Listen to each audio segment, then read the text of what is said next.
Ada rasa yang tidak bisa dijelaskan dengan kata-kata saat tangan halusnya menyentuh persendianku yang kaku. Di sana aku tahu bahwa Bibi Sri bukan sekadar terapis biasa, tapi jawaban dari setiap lelah yang kupendam selama ini. Namaku Sujarwo. Hidupku sehari-hari dihabiskan di antara tumpukan kayu jati dan aroma gergaji yang tajam. Pekerjaan berat ini seringkali membuat seluruh tubuhku terasa kaku dan persendianku seperti terkunci. Hingga suatu sore, datanglah Bibi Sri ke rumahku atas rekomendasi seorang kawan. Ia adalah seorang terapis persendian yang sangat tersohor di desa tetangga. Penampilannya masih sangat segar, dengan balutan kebaya kain yang rapi dan aroma jamu tradisional yang sangat khas menyelimuti tubuhnya yang masih terjaga kencang di usia matangnya. Begitu ia mulai menyentuh pundakku dengan minyak urutnya yang hangat, aku langsung merasakan getaran yang sangat aneh menjalar ke seluruh tulang belakangku. Sebuah rasa yang sudah lama tidak kurasakan, bahkan dari istriku sendiri. Aku mencoba untuk bersikap biasa saja, namun jemarinya yang lincah seolah tahu di mana titik-titik lemahku yang paling dalam. Aku mulai melancarkan rayuan tipis, mencoba menggoda ketenangannya dengan pujian-pujian yang sedikit berani tentang betapa beruntungnya laki-laki yang bisa memiliki sentuhannya setiap hari. Bibi Sri hanya tersenyum simpul, namun tangannya tetap bekerja dengan sangat profesional, meski aku tahu nafasnya mulai sedikit tertahan. Apa-apaan, Mas? Jangan begitulah. Tidak enak kalau terdengar istri Mas di dalam. Sudah, diminum saja ini jamunya biar badannya segar lagi. Suasana di dalam rumah terasa sangat sunyi setelah kepergian istriku ke kantor desa.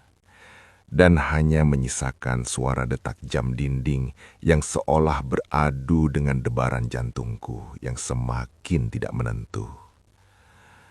Aku membimbing Bibi Sri masuk ke ruang tengah yang lebih privat, di mana pencahayaan sengaja kubuat sedikit temaram, agar ia merasa lebih tenang dan tidak perlu merasa cemas akan pandangan orang luar. Di atas karpet bulu yang empuk itu, aku merebahkan diri, membiarkan Bibi Sri kembali memulai tugasnya. Namun kali ini, aku bisa merasakan ada getaran yang berbeda dari ujung jari-jarinya, yang mulai mengoleskan minyak zaitun ke punggungku. Pijatannya tidak lagi sekeras saat pertama kali ia datang, melainkan berubah menjadi sentuhan-sentuhan yang sangat lembut dan penuh perasaan. Seolah setiap tekanannya adalah cara ia berkomunikasi tanpa harus menggunakan kata-kata yang berlebihan. Mas Sujarwo tubuhnya sangat tegang sekali. Apa karena terlalu banyak pikiran atau karena ada hal lain yang sedang mengganggu batin Mas? Bisiknya dengan suara yang sangat rendah dan monoton, hampir tak terdengar, namun sangat jelas merambat masuk ke dalam pori-pori jiwaku. Aku tidak menjawab dengan kata-kata, melainkan aku hanya meraih tangan kanannya yang sedang memijat pundaku, dan kubawa tangan itu ke depan bibirku untuk kuberikan kecupan yang sangat lama. Bibi Sri sempat terdiam sejenak. Nafasnya mulai terdengar sedikit berat. Namun ia tidak menarik tangannya seperti biasanya. Justru, ia membiarkan jemarinya membelai rahangku dengan sangat perlahan. Jangan begini, Mas. Nanti kalau ada yang lihat bagaimana? Kita ini sudah sama-sama punya keluarga. Lirihnya mencoba membangun benteng pertahanan yang terakhir, meski aku tahu hatinya sudah lurus sepenuhnya dalam genggamanku. Aku memutar tubuhku perlahan, hingga kini aku menatap matanya yang sayu dan penuh dengan rahasia yang terpendam di balik daster batiknya yang harum aroma melati dan rempah. Aku membisikkan kata-kata yang sangat menghanyutkan tepat di telinganya, bahwa di ruangan ini tidak ada lagi juragan kayu atau tukang pijat, melainkan hanya dua insan yang sedang mencari kehangatan yang jujur. Bibi Sri akhirnya memejamkan mata rapat-rapat, sebuah tanda bahwa ia telah menyerahkan seluruh keraguannya kepadaku. dan membiarkan momen romantis ini mengalir begitu saja secara natural dan autentik.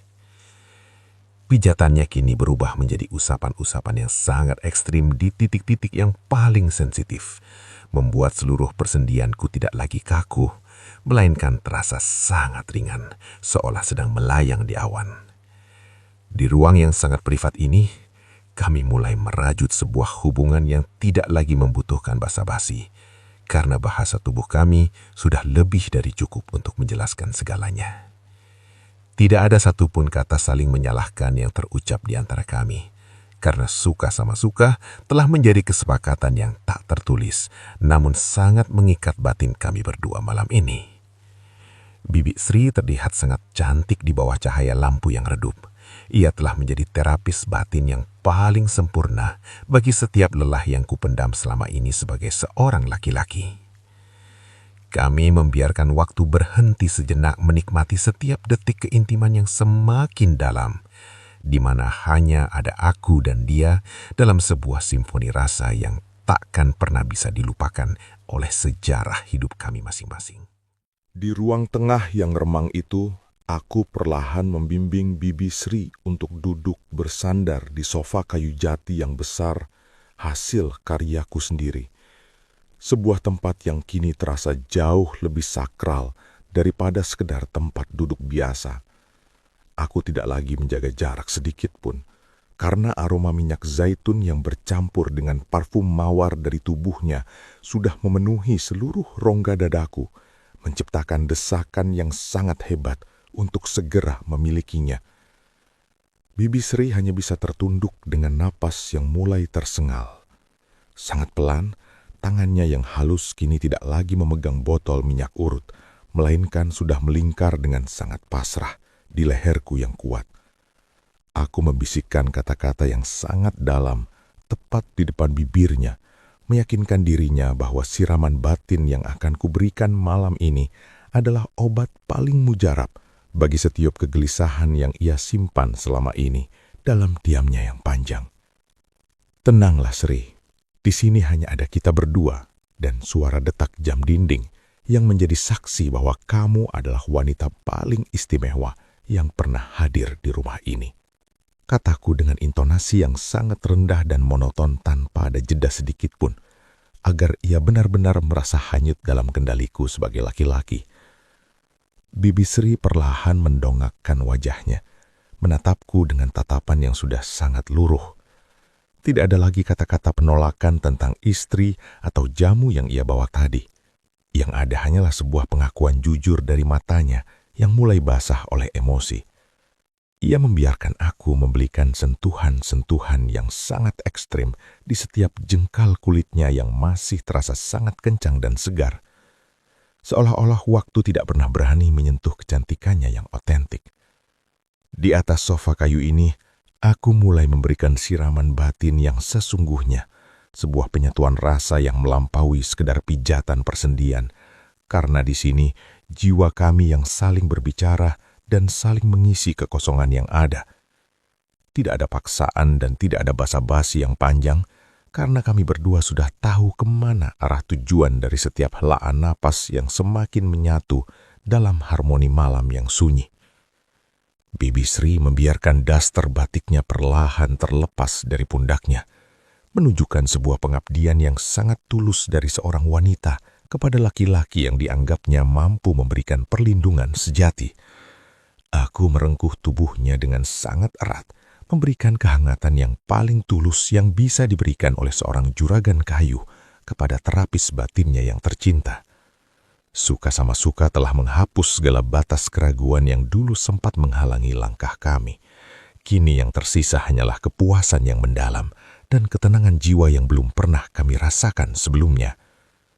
Di ruang tengah yang aman ini, kami terus larut dalam simfoni cinta yang sangat natural, tanpa ada satupun kata saling menyalahkan yang keluar dari mulut kami, karena kami sadar bahwa inilah jawaban dari setiap doa kesepian yang kami panjatkan dalam diam. Setelah badai siraman batin itu perlahan mereda, suasana ruang tengah kembali menjadi sangat tenang, meski aroma minyak zaitun dan harum melati masih tertinggal dengan sangat pekat di udara yang sunyi. Aku membantu Bibi Sri merapikan daster batiknya yang sedikit kusut, memberikan perhatian kecil yang membuatnya tersipu malu, sambil menundukkan wajahnya yang terlihat jauh lebih segar dan bercahaya daripada saat ia pertama kali datang. Tidak ada lagi ketegangan di antara kami. Yang ada hanyalah kedekatan yang sangat otentik antara seorang laki-laki dan wanita yang baru saja saling berbagi kejujuran jiwa di atas sofa kayu jati ini. Aku merangkul pundaknya dengan sangat lembut, mengantarnya perlahan menuju pintu samping agar kepulangannya tidak menarik perhatian siapapun di luar sana yang mungkin sedang terjaga di balik tembok desa yang sempit. Mas Jarwo, aku harus pamit sekarang. Sebelum istri Mas pulang dari kantor desa, aku tidak ingin ada rahasia yang terbongkar karena kecerobohanku malam ini. Bisiknya dengan suara yang sangat rendah di telingaku. Aku tidak langsung melepaskannya. Aku justru menariknya kembali ke dalam dekapan yang singkat namun sangat erat, memberikan sebuah kecupan penutup di keningnya yang hangat sebagai tanda terima kasih atas segala keindahan yang ia berikan.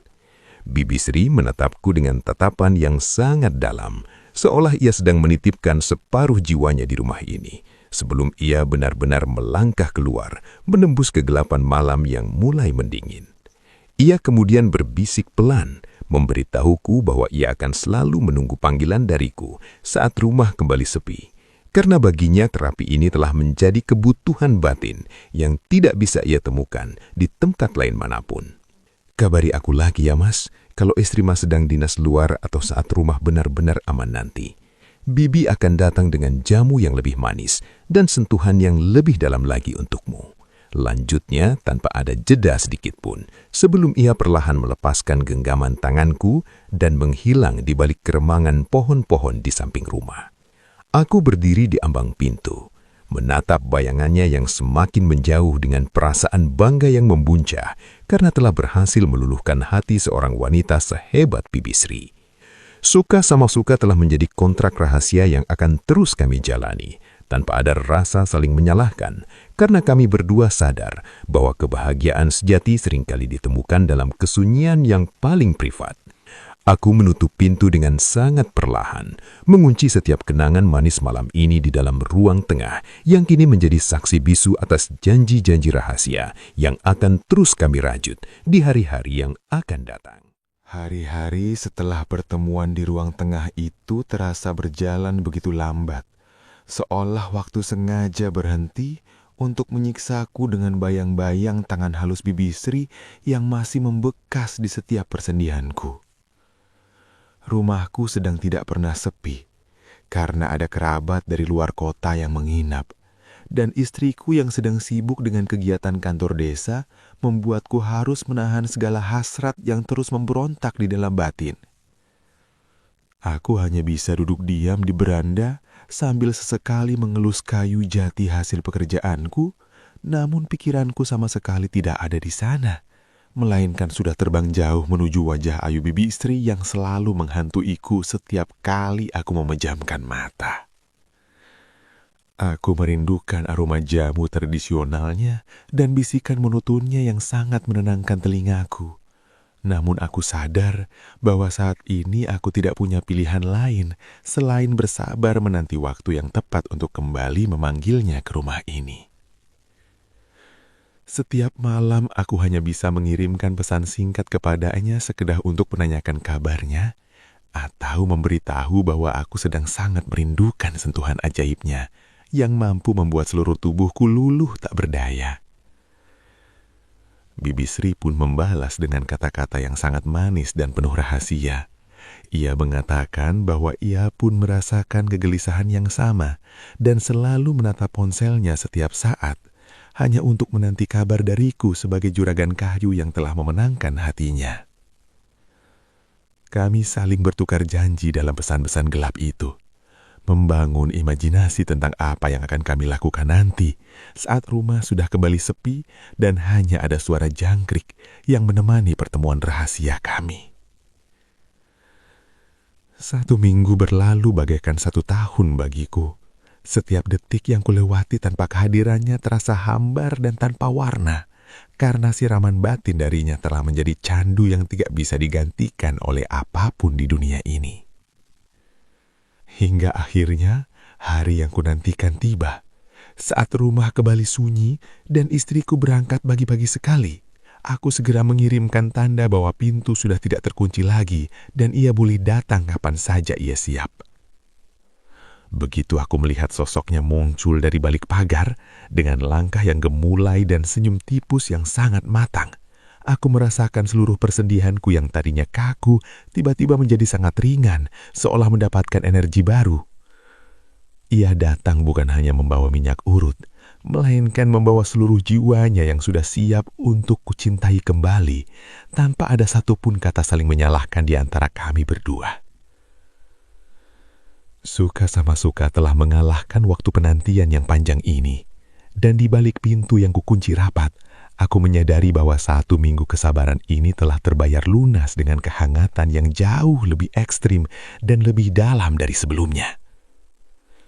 Di ruang tengah yang aman itu, kami kembali merajut kisah romantis yang sangat autentik dan natural, di mana aku adalah penguasa hatinya dan ia adalah terapis batin yang akan selalu kupuja dalam rahasia yang paling indah selamanya. Pada akhirnya, waktu yang menjawab segalanya. Bahwa apa yang terjadi di antara aku dan Bibi Sri bukanlah sebuah kesalahan, melainkan sebuah harmoni batin yang datang tepat pada saat kami berdua sedang merindukan kehangatan yang jujur. Aku tetaplah Sujarwo, sang pedagang kayu yang dikenal tegas dan berwibawa oleh penduduk desa. Dan Bibi Sri tetaplah sosok terapis persendian yang santun dan selalu diandalkan oleh banyak orang karena kelembutan tangannya yang penuh keajaiban. Di depan mata orang lain, kami tetaplah 2 manusia yang menjalankan peran sosial masing-masing dengan sangat wajar. Namun, di balik pintu rumah yang tertutup rapat, kami telah menuliskan sebuah sejarah yang sangat privat dan mendalam. Tidak ada satupun kata saling menyalahkan yang keluar dari bibir kami, karena kami sadar bahwa suka sama suka adalah pondasi paling kuat yang telah menyatukan 2 jiwa yang semula asing menjadi satu simfoni yang sangat indah dan menenangkan jiwa. Rahasia ini kami simpan dengan sangat rapi, seperti serat-serat kayu jati yang paling kuat, yang tidak akan pernah lapuk oleh panasnya fitnah atau dinginnya penilaian orang luar yang tidak memahami kedalaman perasaan kami. Setiap kali aku melihat Bibi Sri melintas dengan sepedanya, atau saat aku menerima kabar singkat darinya, aku selalu merasakan sebuah ketenangan yang luar biasa. Karena aku tahu ada seseorang yang selalu siap memberikan siraman rohani bagiku di saat aku merasa lelah dengan beban kehidupan. Kami tidak pernah berniat untuk merusak apapun atau menyakiti siapapun, karena bagi kami, kebahagiaan ini adalah sebuah anugerah batin yang kami jalani dengan sangat santun dan penuh rasa syukur, tanpa harus mengusik ketenangan dunia orang lain. Aku telah menemukan kedamaian yang sesungguhnya pada setiap sentuhannya, dan ia telah menemukan pelindung sejati pada setiap dekapanku, menciptakan sebuah hubungan yang sangat otentik dan natural yang akan kami jaga hingga batas waktu yang tidak ditentukan. Segala kisah dan getaran rasa ini saya sampaikan hanya di zona romantis, tempat di mana kumpulan kisah dan cerita-cerita romantis yang sudah-sudah disampaikan dengan suara yang pas untuk menyentuh relung jiwa Anda. Terima kasih telah mengikuti perjalanan batin Sujarwo dan Bibi Sri, sebuah bukti nyata bahwa di antara hiruk-pikuk dunia masih ada ruang sunyi bagi 2 batin untuk saling menemukan kebahagiaan tanpa harus saling menyalahkan satu sama lain.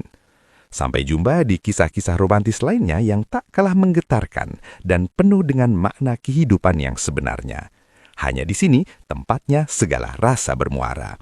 Saya pamit undur diri. Semoga kedamaian dan kehangatan cinta yang tulus selalu menyertai setiap langkah dan malam-malam Anda semua. Malam ini dan selamanya.